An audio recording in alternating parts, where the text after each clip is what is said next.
Karibuni sana wapendwa kwenye channel yetu. Leo tunawelezea simulizi ya kusisimua kuhusu ndoa, upendo, siri na maamuzi magumu yanayoweza kubadilisha maisha ya familia. Hadithi ya leo imejaa hisia, mafunzo na matukio yatakayokufanya ukiliwe mpaka mwisho. Usiondoke kabla video haijaisha, kwa sababu mwisho wake una ujumbe muhimu sana.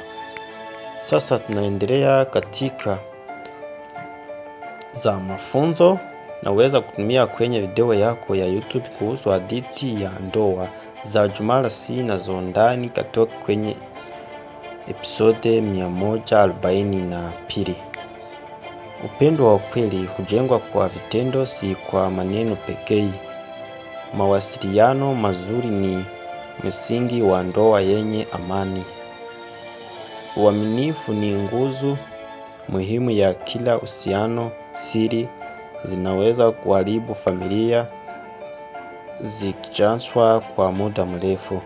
Kusamehe ni hatua ya kujenga mpya uhusiano. Hasira ikidhibitiwa huleta suluhisho bora. Sikilizana ni muhimu kuliko kushindana. Heshima huyaulisha mapenzi. Maamuzi ya haraka yanaweza kuleta majuto. Ukweli hujenga amani ya kudumu. Uvumilivu husaidia kushinda changamoto.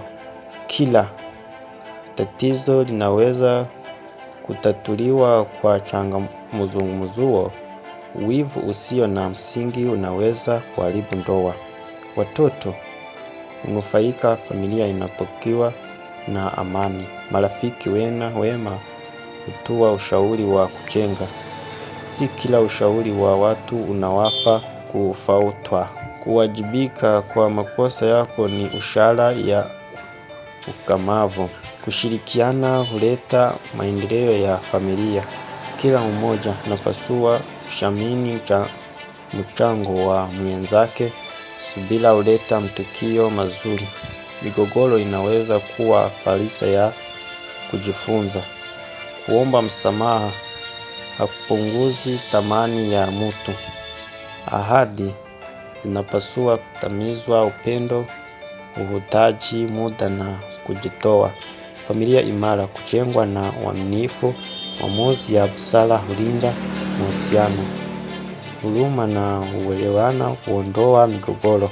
Kila changamoto ina somo la kujifunza. Amani ya familia ni muhimu kuliko kushinda mabishano. Ndoa yenye mafanikio kujengwa kila siku kwa upendo, heshima na mawasiliano. Naweza kutumia haya kama sehemu ya hitimisho la video yako ya YouTube. Asante kwa kutazama. Tunaonana kwenye video ijayo. Kwaherini.